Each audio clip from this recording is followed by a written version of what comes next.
భూమి మీద అందరూ చూస్తుండగానే ఆకాశంలో కనిపిస్తున్న జీసస్, కృష్ణ, మహమ్మద్ అందరూ వీరి కళ్ళ ముందే కలిసిపోయి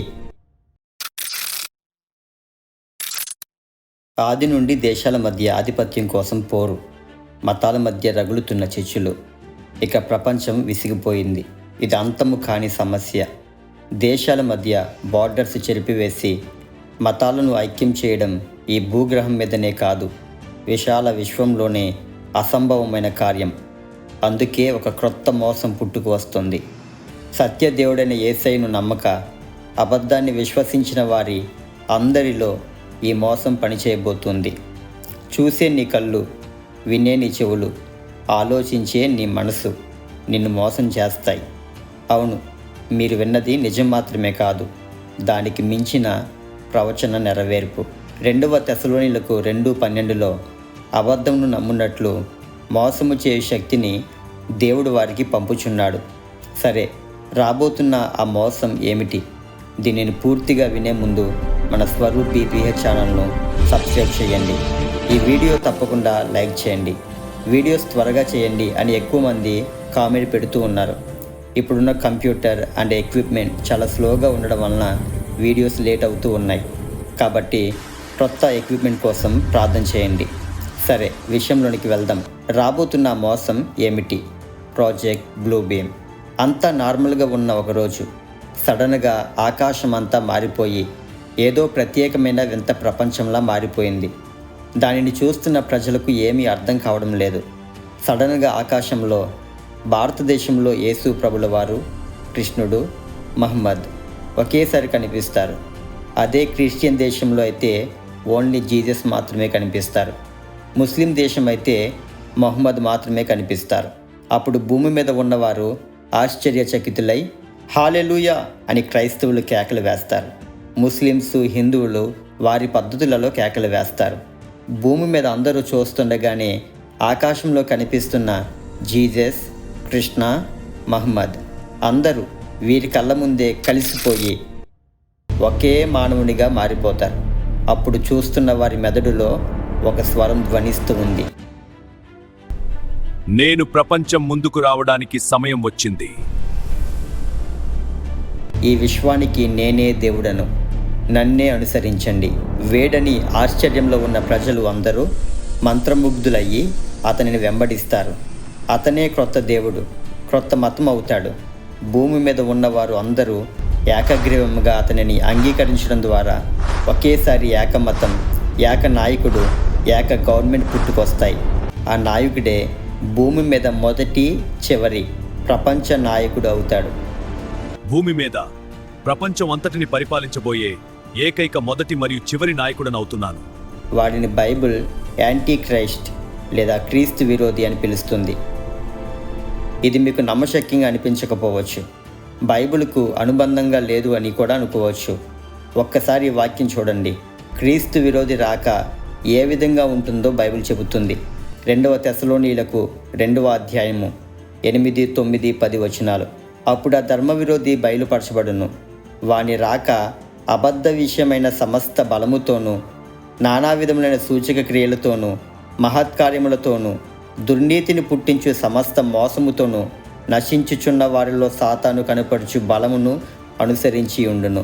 క్రీస్తు విరోధి ఈ లోకంలోనికి బలమైన మోసం చేసే శక్తి చేత సూచక క్రియలు, మహత్కార్యములతో లోకంలోనికి వస్తాడు అని బైబిల్ చెబుతుంది. అయిపోలేదు, ఆగండి. ఈ వచనం కూడా చూడండి. మత్తయి 24:24. అబద్ధపు క్రీస్తులను, అబద్ధ ప్రవక్తలను వచ్చి సాధ్యమైతే ఏర్పరచబడిన వారిని సహితము మోసపడుచుటకై గొప్ప సూచక క్రియలను, మహత్కార్యములను కనబరిచెదరు. క్రీస్తు విరోధి లోకంలోనికి వచ్చినప్పుడు ఏర్పరచబడిన వారు కూడా వాటి సూచక క్రియలు, మహత్కార్యములను బట్టి మోసపోతారు అని వ్రాయబడి ఉంది.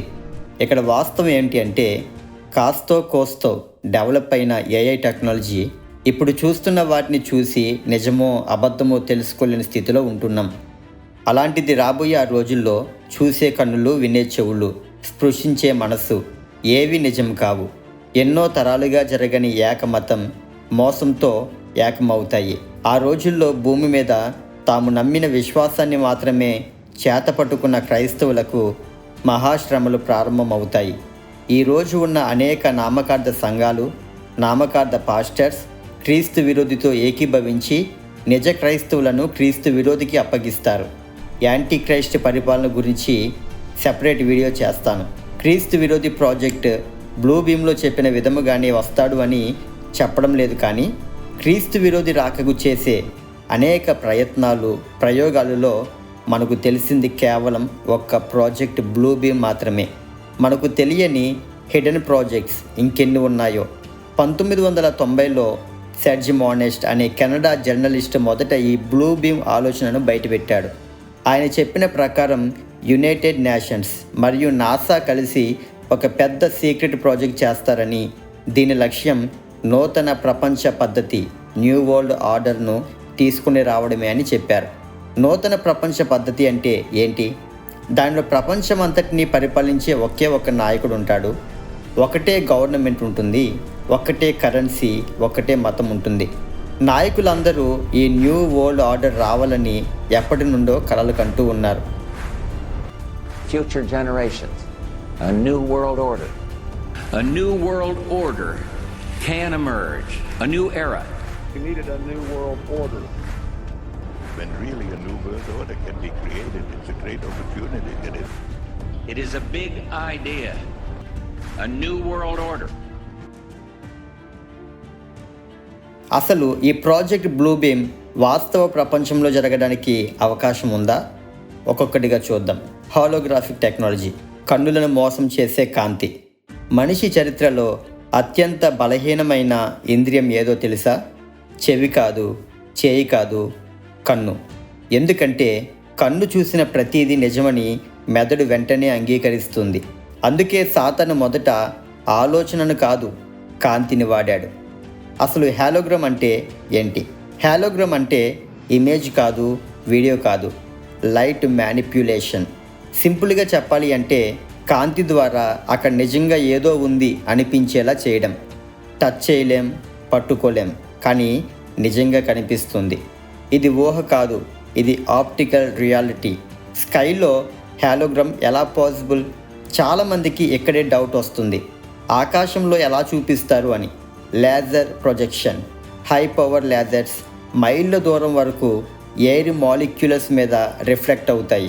శాటిలైట్ సింక్రొనైజేషన్, ఒకే సమయంలో ప్రపంచం మొత్తం ఒకే ఇమేజ్ చూడగలగడం. ఇదే ప్రాజెక్ట్ బ్లూ బీమ్ కోర్. వాస్తవ ప్రపంచంలో జరుగుతుందా? 3D హాలోగ్రాఫిక్ ప్రొజెక్షన్లు ఎప్పటికీ సాధ్యమయ్యాయి. 2008 ఒలింపిక్ బీజింగ్లో జరిగిన ఒలింపిక్స్లో పెద్ద విజువల్స్ హాలోగ్రాఫిక్ టెక్నాలజీ ద్వారా చూపించారు. 2012లో టూపాక్ షాకర్ అనే ర్యాపర్ని కోచెల్లా ఫెస్టివల్లో హాలోగ్రామ్ రూపంలో తిరిగి ప్రదర్శించారు.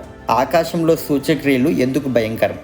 భూమిపై జరిగితే ప్రశ్నించవచ్చు, అదే ఆకాశంలో జరిగితే వర్షిప్ చేస్తారు. మనిషి సైకాలజీ ఇదే. Sky authority, sky divine, sky above us. అందుకే UFO సైటింగ్స్, దోతల దర్శనాలు, లైట్ బీయింగ్స్ ఇవన్నీ ముందుగా ఫియర్ ప్లస్ వండర్ కలిగిస్తాయి. అన్ని దేవుళ్ళు ఒకే రూపం, డేంజర్ జోన్. ఇప్పుడు ఊహించు, ఇండియాలో కృష్ణుడు కనిపిస్తాడు, మిడిల్ ఈస్ట్లో మహమ్మద్ లాంటి రూపం, వెస్ట్లో యేసు లాంటి రూపం.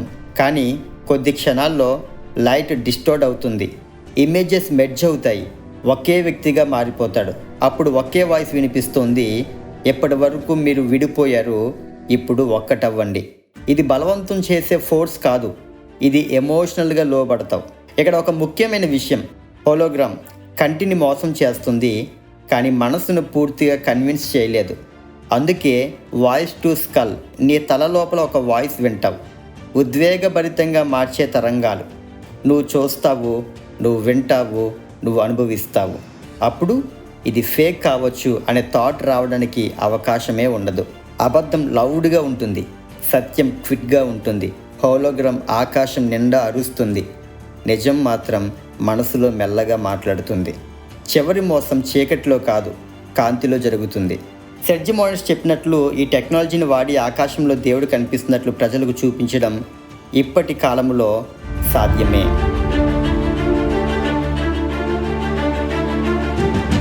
Voice to skull, US military మరియు CIA 1960 సంవత్సరం నుండి వాయిస్ టు స్కల్ లేదా మైక్రోవేవ్ ఆడిటరీ ఎఫెక్ట్ అనే రీసెర్చ్ చేశారు. మైక్రోవేవ్ ఫ్రీక్వెన్సీ ద్వారా మనిషి మెదడులోనికి నేరుగా వాయిస్లా వినిపించేలా చేయవచ్చు. 2000 సంవత్సరాల్లో యుఎస్ పేటెంట్స్లో voice to skull devices register అయ్యాయి. 1960లోనే ఇవి ప్రారంభించబడితే ఇప్పుడు అవి ఎంత అభివృద్ధి చెంది ఉంటుందో మనం ఊహించవచ్చు. సరే, ఇప్పుడు మనం అడుగు పెడుతున్నది చూపును మించిన భయం, శబ్దాన్ని మించిన మోసం, మనసును హైజాక్ చేసే స్థాయి. నీ తలలో ఎవరో మాట్లాడుతున్నప్పుడు అది దేవుడా లేదా డిజైనా? శబ్దం లేని అరుపు. ఒకసారి ఆలోచించు, నీ చుట్టూ ఎవరూ లేరు, శబ్దం కూడా లేదు, ఫోన్ లేదు, కానీ నీ తల లోపల ఒక గొంతు. అది అరవదు, అది బలవంతం కూడా చేయదు, కానీ అది మెల్లగా చెబుతుంది. ఏమని? నువ్వు చూసేది ఇది నిజం, భయపడొద్దు, నన్ను నమ్ము అనే శబ్దం లోపల మారుమ్రోగుతుంది. ఇక్కడే అసలు ప్రమాదం ఉంది. వాయిస్ టు స్కల్ అంటే అసలు ఏమిటి? వాయిస్ టు ఇయర్స్ కాదు, స్కల్. ఎందుకు అంటే స్పీకర్స్ కాదు, ఇయర్ ఫోన్స్ కాదు, కానీ మైక్రోవేవ్ బేస్డ్ సిగ్నల్స్. ఈ సిగ్నల్ గాలి ద్వారా కాదు, చెవి ద్వారా కాదు, నేరుగా ఆడిటరీ కార్టెక్స్లోనికి, అంటే నీ చెవులు వినలేదు కానీ నీ మెదడు విన్నట్టు అనుభవిస్తుంది. అందుకే ఈ ప్రపంచంలో అందరూ ఒక్కటే మాట చెబుతారు, దేవుడే అందరితో ఈ విధంగా మాట్లాడారు అని ఫిక్స్ అయిపోతారు. అసలు భయంకరమైన భాగం ఎమోషన్ హైజాకింగ్. ఇప్పుడు అసలు కోర్ V2K అంటే వాయిస్ టు స్కల్ లక్ష్యం. మాట వినిపించడం కాదు, భావాన్ని సృష్టించడం. ఎలా? భయం ఆర్టిఫిషియల్గా వస్తుంది, కానీ కన్నీళ్ళు రియల్గా వస్తాయి. వెంట్రుకలు నెక్కబొడుచుకోవడం, గూస్ బంప్స్ జెన్యూన్గా వస్తాయి. నువ్వు అనుకుంటున్నావు ఇది దేవుని సన్నిధి, ఇది ఆత్మ తాకిడి, కానీ నిజానికి అది ఫ్రీక్వెన్సీ రెస్పాన్స్. అది న్యూరలాజికల్ ట్రిగ్గర్. మనిషి ఎప్పుడు మోసపోతాడో తెలుసా? లాజిక్ ఆఫ్ అయినప్పుడు. అది ఎప్పుడు ఆఫ్ అవుతుంది? భయం, ఆశ్చర్యం, ఆరాధన, అద్భుతం చూసినప్పుడు. అప్పుడు V2K వాయిస్ వస్తే నువ్వు ప్రశ్నించవు, నువ్వు అంగీకరిస్తావు. దేవుని రహస్య రాకడలో పరిపూర్ణులైన వారు ఎత్తబడిన తర్వాత భూమి మీద విడవబడిన సంఘం ఉన్నప్పుడు జరిగే కార్యాలు ఇవి.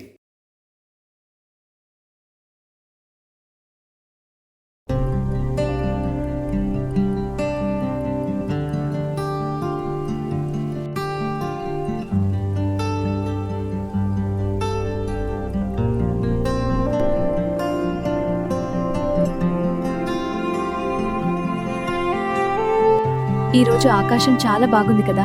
అవును, చాలా బాగుంది.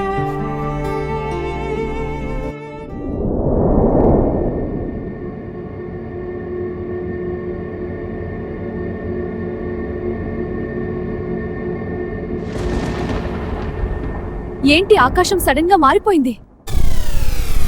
నేను అదే చూస్తున్నా, ఏమి అర్థం కావడం లేదు.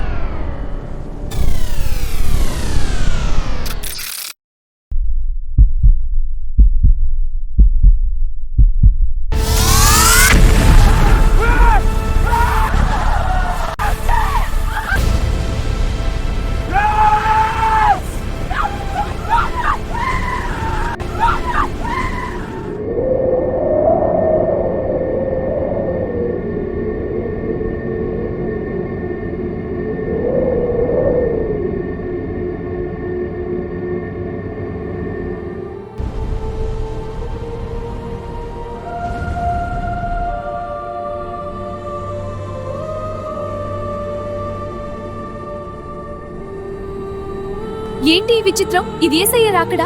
కాదు, చాలా మంది దేవుళ్ళు కనిపిస్తున్నారుగా. ఇదంతా ఏంటో అర్థమైంది. నువ్వు తెలుసుకోవాలనుకుంటున్నావా?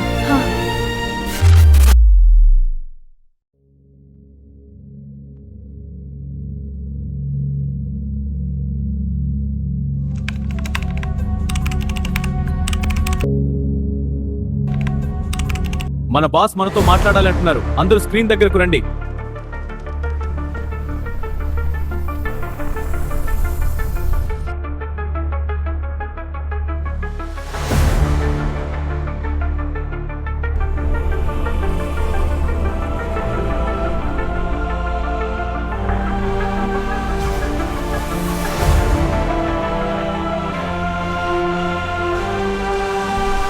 నేను ప్రపంచం ముందుకు రావడానికి సమయం వచ్చింది.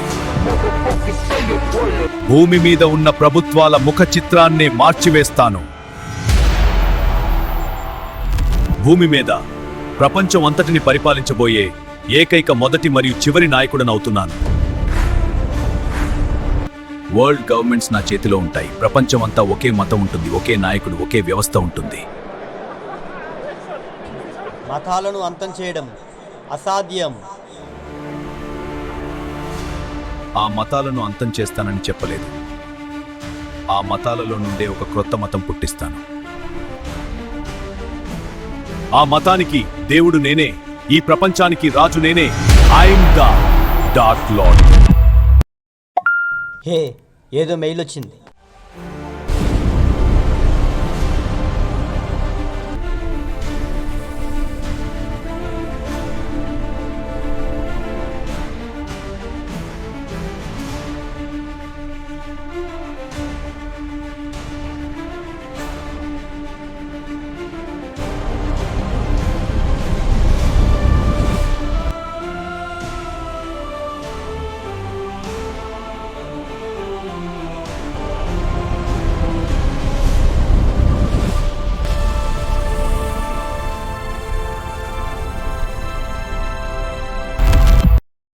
నీ రహస్య రాకడకు నన్ను సిద్ధపరచండి అని మీ కామెంట్ను టైప్ చేయండి. మోసం చేసే శక్తి పనిచేసే రోజుల్లో నీవు ఉండకుండా ఉండాలి అంటే దేవుని రహస్య రాకడకు సిద్ధపడు. ప్రపంచంలో ఇలాంటి అనేకమైన మానవుల కన్నులకు మరుగైన రహస్య కార్యాలు జరుగుతూ ఉన్నాయి. మీరు వాటిని తెలుసుకోవాలి అని అనుకుంటే స్వరూప్ బీపీహెచ్ ఛానల్ను సబ్స్క్రైబ్ చేయండి. ఈ వీడియోను లైక్ చేయడం ద్వారా ఇలాంటి విషయాలు అనేకులకు చేరువవుతాయి. May God bless you.